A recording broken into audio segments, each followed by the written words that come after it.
이강민의 잡지사 1호로 20번째 페이지. 가물가물한 기억으로 힘겹게 여행담을 쥐어짜내는 대문호 최민석 소설가와 함께합니다. 어서 오십시오. 안녕하십니까. 뇌의 해마가 다림질한 세탁물보다 더 평평한데 그걸 쥐어짜서 혹사시키고 있는 최민석입니다. 거의 마른 행주 쥐어짜내듯이 그렇습니다. 네, 고군분투하고 계신데 지난 시간에 이제 스페인 마드리드 소개해 주시고 나서 특히 저희 에디터들의 반응이 굉장히 뜨겁더라고요. 저희 집에서 최초로 이제 가족들이 모니터를 했는데 그래요? 보통 안 하시잖아요. 그렇죠. 네. 예. 유례 없이 차가운 반응이었습니다. 저희 집에서는. 어떤 뭐 촌철살인이 난무했나요? 얼굴이 너무 크게 나온다. 가급적이면 유튜브라도 비디오와 연관된 곳은 출연을 삼가해라. 예. 삼가라. 가장의 모습을 보고. 그리고 가장이 열심히 나가서 일하는 건 좋지만 네. 당신이 전하는 음식 얘기가 전혀 맛있게 들리지 않는다. 그렇습니까? 네, 기타 등등 아주 혹독한 코멘트를 받았습니다. 알겠습니다. 어쨌든 뭐 저희 에디터들은 재밌게 들었대요. 예, 음식 얘기도 재밌었다 그러고. 여기서 반겨주시니 네. 힘내서 갈 데가 여기밖에 없네요. 네, 알겠습니다. CBS 만세. 만세. EBS가 낳고 CBS가 키운 대문호 최민석 소설가와 함께합니다. 근데 모두가 마드리드에 열광했지만 저는 아니었습니다. 저는 오늘 떠나볼 도시가 오히려 좀 마음이 편안해지고 끌리는 느낌이랄까요. 그렇죠. 이강민 아나운서는 항상 이 스페인의 열정이 네. 조금 부담스럽다. 그렇습니다. 나는 네. 독일과 오스트리아의 네. 그 뭔가 차가운 듯하지만 딱딱한 감성이 네. 어울린다. 네. 그렇게 늘 주장을 믿고 하셨잖아요. 있는데. 네, 그래서 오늘 가볼 도시 어디입니까? 오늘은 편집장 헌정 방송. 아하. 네, 오늘은 오프닝 들으셔서 아시겠지만 네. 베를린입니다. 베를린. 네. 그쪽 사람들은 베를린이라고 하나 보네요. 이건 제가 혀가 좀 짧아서 베를린입니다. 베를린 다녀오신 게 꽤 됐지 않나요? 그렇죠. 횟수로 무려 9년이고 9년. 지금 만으로 한 8년 정도 그 됐는데 정도면 뭐 여행담 유효 기간이 지나도 몇 번은 지난 시기죠. 그렇죠. 아주 지났죠. 아주 지났지만 저 네. 아까도 말씀드렸지만 해마를 쥐어짜는 심정으로. 오늘도 구독자분들이 직접 더블 체킹, 크로스 체킹을 해야겠군요. 제가 드리는 말씀은 모든 것을 네. 크로스 체크해야 됩니다. 간단한 심지어 구텐탁마저도 헷갈릴 수 있기 때문에 단케션 이런 것도 제가 얘기해놓고 가만 내가 지금 무슨 말을 했나 이렇게 헷갈릴 정도로 그러니까 아예 가벼운 마음으로 들으시든가. 그렇죠. 아니면 뭐 깐깐하게 들으실 거면 직접 더블 체크를 하시라. 제 말은 무조건 가벼운 마음으로 들으시기 바랍니다. 알겠습니다. 최민석 작가가 그때 베를린을 다녀와서 불세출의 명작 베를린 일기라는 책을 써냈는데 최민석 작가의 수많은 책들 중 가장 잘 팔린 책 아닌가요? 저희가 유튜브에 잡지사 선정 2023 올해의 추천 도서라고 적어놨습니다. 올해의 추천 도서로 삼기에는 너무 옛날에 나온 책이라 좀 8, 9년 송구한데 전. 감사합니다. 저거 많이 팔렸죠? 저게 그래도 제 책 치고는 이례적으로 10세를 찍은 책이라 거의 베를린 연금. 그렇죠. 때 되면 한 번씩 이렇게 통장에 입금이 됩니다. 저 책이야말로 진짜 가벼운 마음으로 읽기 너무 좋아요. 그래서 표지도 저의 이미지에 어울리지 않게 분홍색인데 저 표지를 보고 많은 분들이 속았다고 얘기를 하죠. 내용은 너무 시크하고 짠하고 이래서. 내용은 전혀 그렇지 않은데 표지만 분홍분홍하다. 그렇습니다. 그런 간접 코멘트를 광고 한번 해봤고요. 네, 받았습니다. 사실 저랑 최민석 작가가 한 2년 전쯤에 그 클럽하우땡이라는 오디오 기반 SNS 플랫폼이 한창 유행했을 때 지금 코로나 시국이니까 작가님 우리가 그 클럽하우땡에 베를린 여행사를 차렸어. 베를린에 대한 썰을 풀면 어쩌면 대박이 날 수도 있다. 야심차게 기획했으나 그래서 쪽박을 찾던 흑역사가 한 있죠. 8분 오셨나요? 한 7분 정도 오셨다가 두 분이 10분 만에 나가시고 역정 내고 나가시고 그나마 나머지는 베를린 유학생분들이 오셔서 우리 힘내라고 격려해주고 나중에는 저희끼리 자체 방송 종료를 했던 걸로 2번 다시 안 했죠. 씁쓸하게 기억이 나네요. 그렇습니다. 그 한을 이 방송을 통해서 오늘 풀어보도록 하겠습니다. 자, 베를린 여행을 해볼 텐데 일단 유럽 여행할 때는 사람들이 가성비를 좀 우선적으로 신경 쓰거든요. 베를린 물가는 어떤 편입니까? 베를린은 이제 많은 분들이 베를린에 베를린 장벽이 있었다는 걸 알고 계시고 그래서 베를린이 과거 이제 통일 이전 시절에 동베를린, 서베를린으로 나뉘었잖아요. 그래서 이제 동베를린을 보통 이제 그 음차를 해서 동백림이라고 하는데 그렇죠. 그 동백림은 사실 여전히 물가가 싸요. 서베를린에 비해서는 물가가 싸기 때문에 네. 이 동베를린과 서베를린의 물가가 같이 가거든요. 물론 이제 동베를린도 그 통일이 된 이후로는 물가가 많이 올랐죠. 네. 그런데 근데 전체적으로 보면 베를린이 뭐 독일에 있는 다른 도시들, 네. 함부르크나 뭐 프랑크푸르트나, 네. 뭐 프랑크푸르트, 한국식으로 얘기하자면 프랑크푸르트, 함부르크, 네. 거기서는 이제 한국식으로 좀 얘기해 주세요. 거기서 함부르크, 프랑크푸르트 이럽니다. 예. 뮌헨 그럼 못 알아듣고 뮌셴, 뮌셴, 뮌셴 그래야 되고 아무튼 그런 지역에 비해서는 여전히 베를린이 물가가 싸죠. 싼 편이군요. 동베를린의 영향으로. 그렇죠. 베를린 인구의 3분의 1이 외국인이라는 게 사실인가요? 제가 머무를 때는 25%가 외국에서 왔다. 타지에서 온 사람들까지 하면 더 많겠죠. 네. 그러니까 이거는 이제 독일의 다른 도시가 아니라 아예 유럽의 다른 국가 포함한 외국에서 온 인구가 25%였는데 요거는 이제 제가 있던 2014년 때 기준이고요. 네. 최근에는 지금 거의 뭐 한 30%, 30에서 35, 33%까지 된다고 하더라고요. 왜 이렇게 베를린으로 오죠? 그러니까 이 베를린 인구가 370만 정도 되거든요. 그러니까 한 130만 명 정도가 외국인인 거예요. 그 이유는 이제 그 베를린이 유럽에 있는 4대 국가, 큰 국가들, 영프, 독이, 영국, 프랑스, 독일, 이탈리아 중에서는 수도로서는 물가가 제일 싸죠. 그래서 이제 초창기에는 예술가들이 많이 몰려왔고요. 가난한 예술가들. 그래서 주로 이제 동베를린, 과거 그 동독 지역에 예술가들이 많이 왔고, 그래서 이제 그 소문이 나다 보니까 뭐 물가가 비싼 주로 이제 덴마크, 노르웨이, 스웨덴 이쪽에서도 많이 왔고 미국에서도 많이 와서 마치 그 피츠제럴드 시대 때 미국 예술가들이 뭐 해밍웨이, 뭐 피츠제럴드 모든 이런 예술가들이 파리로 가요. 그게 이제 그 미드나잇 인 페리스 영화의 내용 배경인데 그것처럼 2000년대 후반부터 2010년대에 많은 예술가들이 과거 7, 80년대에 뉴욕으로 갔듯이 베를린으로 몰려왔다. 그러면서 그 영향으로 인해서 베를린에서 많은 문화와 뭐 예술 작품, 음악들이 탄생하니까 젊은이들을 용광로처럼 빨아들인 거죠. 그래서 외국인의 비율이 이렇게 나옵니다. 그래서 저는 딱히 뭐 젊은이는 아니지만 왜 가셨나요? 한번 흉내 내보려고. 젊어지려고.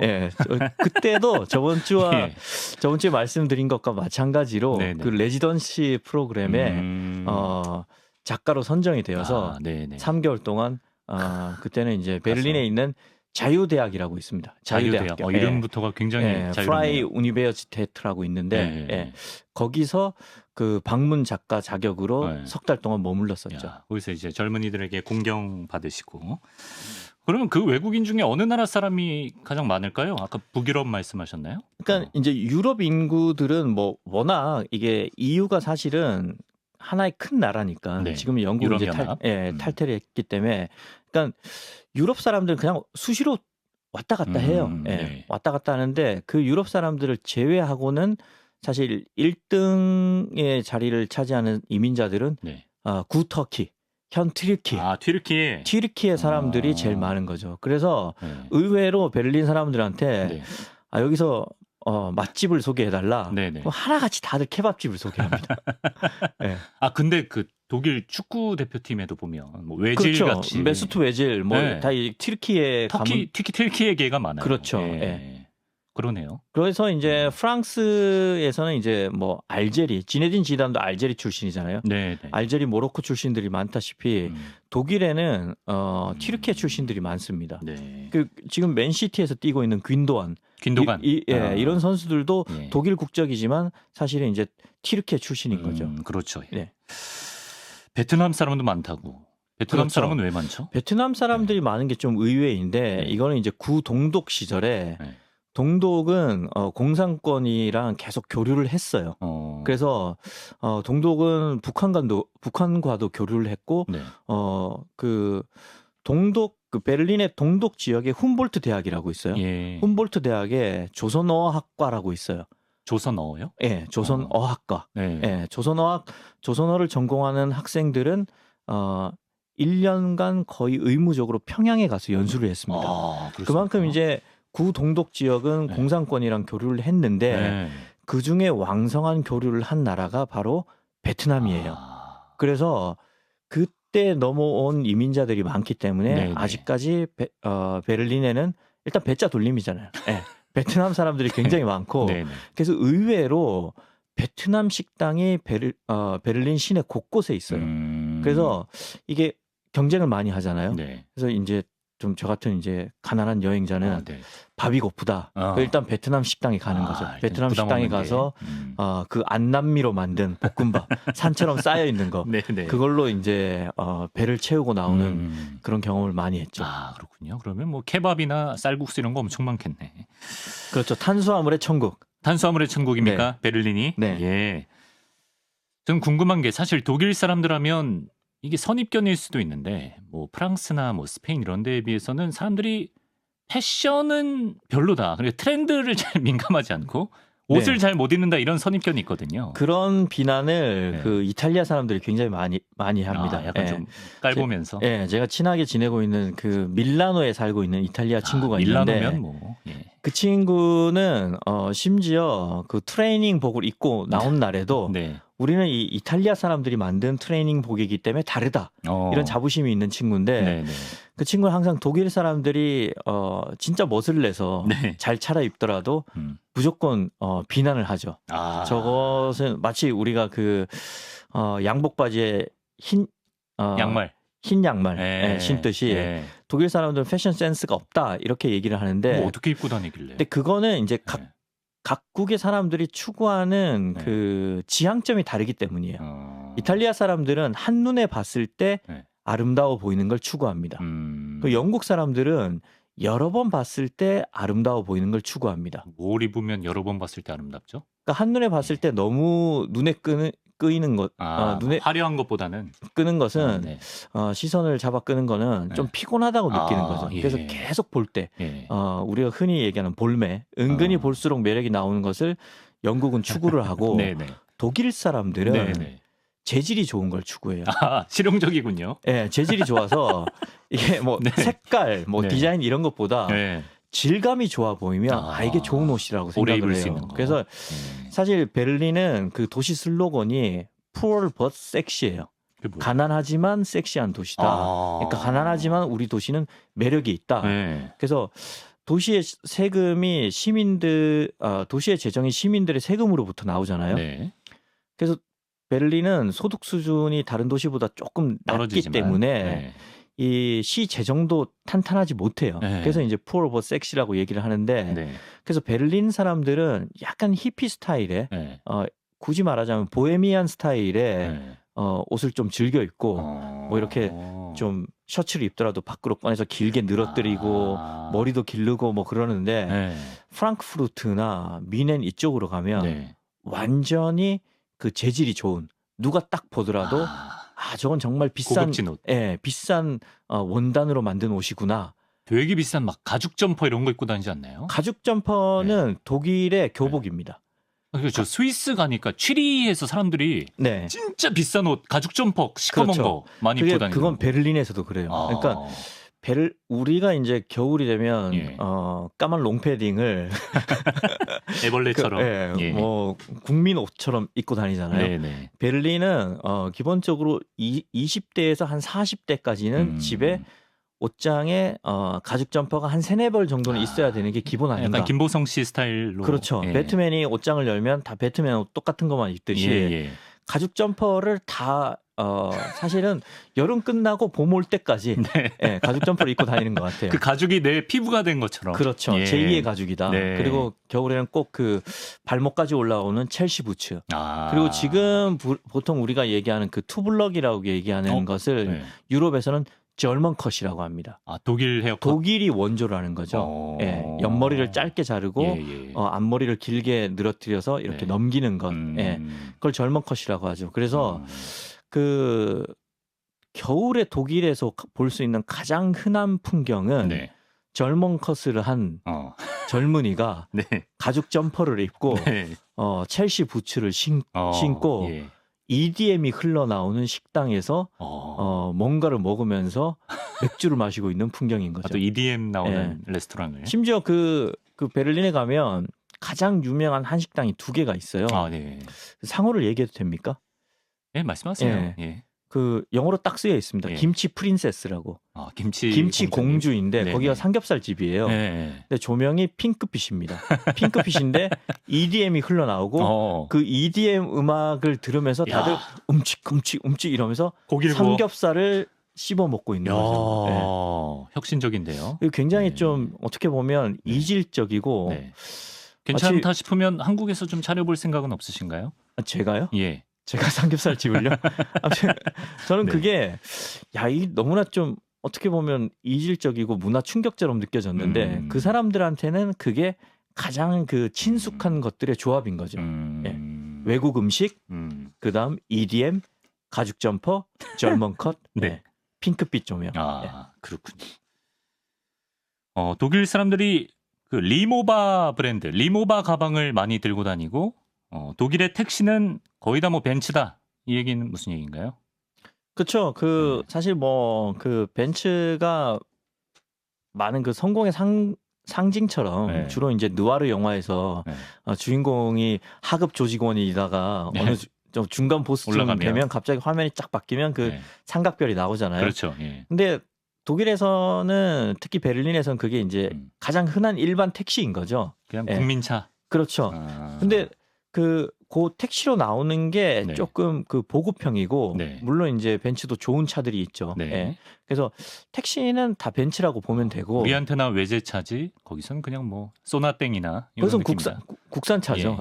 국산차고 그리고 그 독일의 기차를 타면 이게 놀라운 풍경이 보이는데 그 기차를 타면 이렇게 짐을 놔두는 공간이 있잖아요. 거기 가보면 진짜 농담 아니라 과장이 아니라 다 100% 진짜 100%예요. 은색 리모와 가방이 심지어 색깔도 동일하나요? 벽돌처럼 쫙 실려 있는데 왜 그러지? 보통 그거를 이제 비행기 그 화물칸으로 보내면 기스가 나기 마련이거든요. 근데 기스도 하나도 없어요. 기차 탈 때만 그걸 드는 거 봐요. 그게 원래 기차 여행용 가방으로 일단 나온 독일 거거든요. 브랜드 그렇죠. 독일 브랜드죠. 사실 우리가 이제 독일 브랜드로 모르는 그 브랜드들이 많습니다. 그래요? 예컨대 이거는 이제 브랜드를 얘기하는 시간이니까 얘기하자면 몽블랑. 몽블랑 프랑스 몽블랑이 아니에요? 사람들이 프랑스 거라고 생각을 하는데 그 몽블랑은 만년필. 그렇죠. 그 독일에서 알프스가 독일과 이탈리아와 프랑스와 저 스위스에 걸쳐 있거든요. 그래서 거기 있는 그 몽블랑을 그 기념하기 위해서 독일에서 만든 브랜드예요. 아니 몽블랑 자체가 화이트 마운틴 프랑스 말 아닌가요? 그렇죠. 불어를 쓰는 거죠. 거기엔 또 이유가 있습니다. 왜죠? 독일은 자국 브랜드라는 것을 조금 독일 출신이라는 것을 밝히길 조금 꺼려해요. 그래요? 왜냐하면 2차 대전 이후에 독일에 대한 안 좋은 인식이 있기 때문에 독일어를 브랜드에 쓰는 걸 좀 줄이죠. 지양하죠. 예컨대 이제 함부르크가 굉장히 유명한 항구 도시인데 비틀즈가 젊은 시절에 거기서 뭐 그 리퍼반에서 뭐 거의 10,000시간에 가까운 연주를 했다. 그 티핑 포인트라는 책에도 나오는데 그 함부르크는 사실 리비아의 도시입니다. 리비아요? 햄버거의 도시이자 동시에 리비아의 도시인 거죠. 근데 햄버거 함부르크. 근데 이제 리비아가 함부르크에서 나온 건지 모르는 사람들도 많고 동시에 퓨마도 독일 거죠. 그래요? 이 퓨마와 아디다스는 심지어 형제 사이예요. 그렇습니까? 그 형이 아디다스를 만들어서 잘 되자 동생이 형을 한번 뛰어넘어 보겠다 싶어서 만든 퓨마처럼 게 뛰어넘어 보겠다. 퓨마인 거죠. 그러니까 이런 식으로 우리가 은근히 실생활에서 많이 접하는데 그 국적을 이때까지 몰랐던 브랜드들은 알고 보면 독일 브랜드인 근데 게 많은 거죠. 배경에는 과거에 대한 어떤 그런 수치심과 그런 정서가 약간 남아 있는 거죠. 그래서 독일 아까 패션을 얘기했는데 독일 디자인의 특성은 과하게 드러내지 않는다. 재질에 주안점을 둔다. 튀려고 하지 않고. 그런 식으로 이제 건축, 그다음 제품, 뭐 패션 디자인이 이루어지는 거죠. 그런 정서가 지금의 독일 문화에 영향을 줬다는 겁니다. 한 제보에 의하면 지난 설 연휴에 저희 에디터에게 대뜸 전화를 거셨다고 합니다. 그리고는 저 원래 독일에 대해 아주 무지한 놈이었습니다.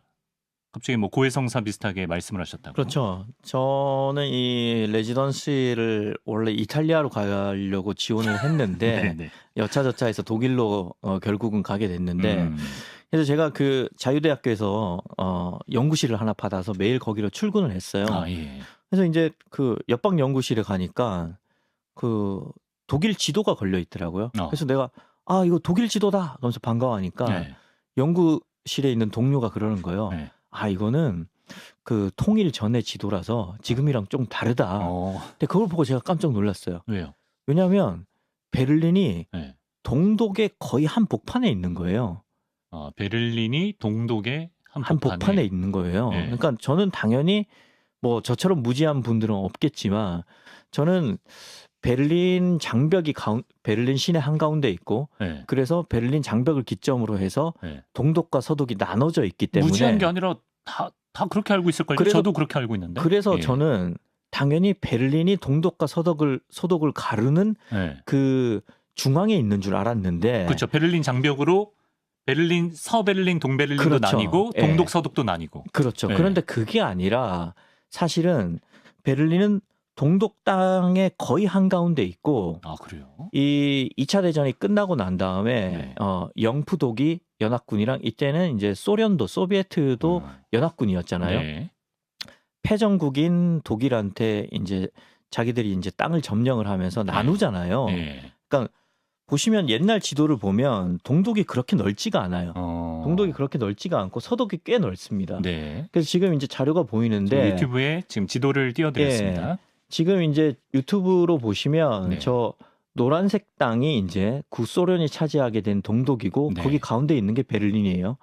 그리고 왼쪽에 있는 회색이 영국이 차지한 땅.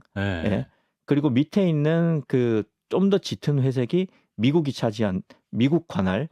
그다음 왼쪽에 있는 연두색이 프랑스 관할이에요. 그러니까 이제 네 나라가 나눈 거죠. 그런데 이제 여기서 중요한 거는 독일의 전체적인 그 독일 전체의 수도가 베를린이었단 말이에요. 그래서 그 미국, 영국, 프랑스는 결국 이제 자본주의고 이제 소련은 이제 사회주의를 하니까 이 미영프가 소련에게 주장을 한 거예요. 너희 동독 땅에 독일의 가장 중요한 수도인 베를린이 있으니 이걸 너희가 다 먹는 것은 불공평하지 않느냐. 노른자를 나눠 갖자. 그래서 어떻게 하면 좋겠냐. 그러니까 그걸 우리한테 좀 달라. 우리 서독적으로 좀 달라. 이렇게 된 거예요. 그러니까 2차 대전 끝난 지 얼마 안 됐고 소련도 한때 이제 같이 손을 잡았고 뭐 사이가 여기서 또 틀어지면 더 심한 갈등이 생길 것 같으니까 그래 좋다. 그러면 베를린의 서쪽을 너희 서독으로 삼아라. 이렇게 된 거예요. 자, 그러면 문제가 이게 진짜 한국식으로 비유를 하자면 한국 전쟁 끝나고 북한과 남한으로 나뉘는데 예컨대 뭐 한양이 수도였지만 평양이 나라 전체의 수도라면 미국 측에서 주장을 해서 오케이 소련이 그러면 평양의 남쪽만 남한으로 해라 이렇게 한 거죠. 그러니까 마치 바티칸이 로마 안에 들어가 있듯이 그렇죠. 지금 그러니까 서베를린만 동독 안에 들어가 있는 거예요. 그렇죠. 서베를린만 동독 안에 들어간 건데 그러면 저기만 자유주의란 말이에요. 그렇죠. 왕래가 어떻게 되느냐? 그러게. 서베를린 주변을 장벽으로 다 둘러쌉니다. 다 막아버려요. 그게 바로 베를린 장벽입니다. 그럼 다른 서독 지역으로는 어떻게 다녀요? 그래서 거기에 서독 지역이랑 연결되는 3개의 고속도로를 깔게 되죠. 그 고속도로 주변에 철조망이 다 있고 군인들이 지키고. 그래서 이제 북쪽으로 잘 사는 이제 함부르크로 고속도로가 하나 연결되고 중부 지역에 있는 하노버로 고속도로가 하나 연결됩니다. 그 남부 지역으로 연결되는 뮌헨, 영어권에서 미닉이라고 얘기하고 우리는 민헨이라고 얘기하는 그 아무튼 그 항상 발음 논쟁이 있는 그 뮌헨으로 연결이 되는 거죠. 그래서 사람들이 이 허가증을 받고 물론 이제 서독 사람들은 거기를 자유롭게 왔다 갔다 할 수 있고 서베를린에 사는 사람들은 동베를린에 사는 사람들은 만약에 그 장벽을 넘어서 서베를린으로 가려면 허가증을 받고 검문소를 지나서 가야 되는 거죠. 근데 그런 불편함보다도 만약에 제가 서베를린 사람이었으면 할 수 있다면 저기 안 살았을 것 같아요. 뭔가 그렇죠. 고립된 느낌. 그래서 저기에 사는 사람들은 당시에 감옥에 우리에게 자유는 있었지만 네. 감옥에 사는 느낌이었다 이렇게 수레를 하고 네. 자 문제는 바로 이제 동베를린에 사는 사람들입니다. 그러니까 이렇게 땅이 나뉘기 전에 불과 몇백 미터 앞에 같이 살던 친척이 체제의 그 차이로 인해서 이제 왕래도 할 수 없는 사이가 된 거죠. 네, 그리고 갈 때마다 다 허가를 받아야 되는데 네. 그 허가가 쉽게 떨어지지도 않고 네. 그래서 초반에는 그 장벽을 막 그냥 뛰어넘으려고 해요. 그래서 총살을 당합니다, 사람들이. 5,000명 가량이 탈출을 시도했다가 한 200명 가까운 사람들이 사살을 당하죠. 베를린 장벽을 그냥 넘었다가. 예. 그래서 나중에는 어떻게 하냐면 그 장벽 밑으로만 가면 되잖아요. 네, 그렇죠. 그래서 땅굴을 파기 시작해요. 베를린 사람들이 터널을 파는 거죠. 자기 집 밑에 자기 집에서 집에서 터널을 파서 쇼생크 탈출처럼. 그렇죠. 그래서 이제 베를린 장벽 그 검문소 밑으로 이제 파서 네. 서베를린으로 나오는 건데 자 문제는 베를린 지하 12m 정도 깊이에 네. 지하수가 흘러요. 지하수가? 예. 그럼 어떻게 되죠? 그러니까 너무 깊게 파면 지하수를 만나서 터널이 무너져 내리는 거죠. 네네. 그런데 이게 너무 얕게 파버리면 네. 그 밤마다 베를린에서는 네. 정체불명의 곡괭이 소리가 들렸다고 해요. 뭐죠 그게? 땅 파는 거죠. 그래서 그 동독의 비밀 경찰들 있잖아요. 네네. 게슈타포. 게슈타포들이 이 측량 탐지기를 땅에 대고서 네. 밤마다 그 소리를 들었다고 해요. 어느 집에서 터널을 파는지 안 파는지. 고청, 감시. 예. 그러니까 너무 그 얕은 깊이로 파면 비밀 경찰한테 걸리고 너무 깊은 깊이로 파면 지하수를 만나게 되고 그래서 이제 적당한 깊이로 이제 밤마다 그 쇼생크 탈출의 주인공처럼 사람들이 터널을 파는데 터널을 파다가 어느 순간 갑자기 광명이 비쳐오는 거죠. 그건 어떻게 된 거냐? 다른 터널을 파는 사람들과 만나는 거예요. 그러니까 자 이런 식으로 곳곳에서 네네. 터널을 파다 보니까 베를린 지반이 막 약해지잖아요. 그래서 베를린의 그 동백림 지역에는 과거에 그 지반이 무너진 곳들이 막 있었어요. 예. 네. 그런 식으로 사람들이 동베를린을 탈출하려고 했던 그 슬픈 역사가 있었던 거죠. 그 적당한 깊이로 들어가려다가 개미집처럼 이 길이 합쳐져서 만났을 때. 네. 이거 진짜 영화 소재거든요. 그렇죠. 그래서 그거를 사실은 그 본 아이덴티티를 찍었던 감독이 터널이라는 영화로 제작을 하려고 했어요. 그래서 이제 제작이 되고 있다는 소리를 제가 8년 전에 들었고 아직까지 안 나온 거 보면 뭐 사업적인 이유로 아마 제작이 조금 보류된 게 아닌가 그렇게 생각하고 있습니다. 그래요. 야, 이건 참 흥미롭고 슬프기도 하고 신비한 역사인데. 베를린이 교통이 복잡하기로도 유명하다고 하는데 이것도 분단의 역사와 관련이 있습니까? 그 원래는 이제 전철이 있었습니다. 지상철이죠. 이게 이제 동베를린과 서베를린을 오가는 지상철인데 이거를 동독에서 만들었어요. 동독에서 만들었는데 이제 그 서베를린과 동베를린 사람들 사이에 그 경쟁 관계 뭐 그런 것도 있었죠. 그러니까 이제 그 사람들이 이제 서베를린 사람들은 동베를린 사람들을 동포라고 여기면서도 한편으로는 뭐 커미스, 그러니까 뭐 빨갱이라고 부르는 거죠. 그래서 저 공산당 녀석들이 만든 전철을 우리가 이용해서 공산당이 잘 되게끔 해줄 수 없어라는 생각으로 불매운동. 서독 사람들은 그 거기를 왔다 갔다 할 일이 있는데 왜냐하면 왔다 갔다 하면서 일하는 사람들이 있거든요. 그렇죠. 서독에서 만든 버스만 탄 거예요. 그러면 버스가 어떻게 돼요? 미어 터지는 거죠. 버스가 미어 터지니까 이걸 도저히 그대로 감당할 수 없어서 서독에서는 나중에 똑같은 노선으로 땅을 파서 지하철을 만듭니다. 위아래로 노선이 같이 다니는 거예요? 그래서 지금도 베를린 시내를 관광하시면 이게 그 지하철과 전철 노선이 필요 이상으로 과하다 싶을 만큼 너무 복잡하고 많아요. 그거는 이런 그 슬픈 분단의 역사가 깔려 있는 거죠. 위 노선으로는 동독 사람들이 다니고 마치 설국열차처럼 아래 네. 노선으로는 서독 사람이 다니고. 그래서 그게 이제 통일이 되고 난 다음에 없앨 수가 없잖아요. 네. 그래서 지금 그 베를린 시내의 그 열차 노선은 네. 아마 서울보다 심한가요? 제가 알기로는 웬만한 수도보다 복잡할 겁니다. 서울보다 이기긴 쉽지 않은데. 서울은 인구가 많아서 사실 베를린은 인구가 370만밖에 안 되고 서울은 1000만 도시. 감안하면 네. 서울 멕시코시티 같은 서울 멕시코시티 베이징 네. 도쿄는 메가시티죠. 메가시티니까. 이런 역사가 있습니다. 지금 밖에서 에디터들이 굉장히 다급해졌어요. 내용은 너무 재밌어서 끊고 싶지 않은데 분량이 이미 한 회분이 나와서 이거 2회분으로 가면 어떻겠냐고. 저야 뭐 감사하죠. 무슨 기다렸다는 듯이 그렇게 넙죽받아요. 이거 9년 전에 해마를 쥐어짰는데 2회 분량이 나온다면 지금 9년치가 다 살아있는 것 같아요. 저야 빅땡큐죠. 그래요? 2회분 가능합니까? 가능합니다. 알겠습니다. 그럼 여기서 딴캐션 인사드리고 최민석 소설가 다음 주에 베를린 얘기 마저 같이 듣겠습니다. 고맙습니다. 고맙습니다.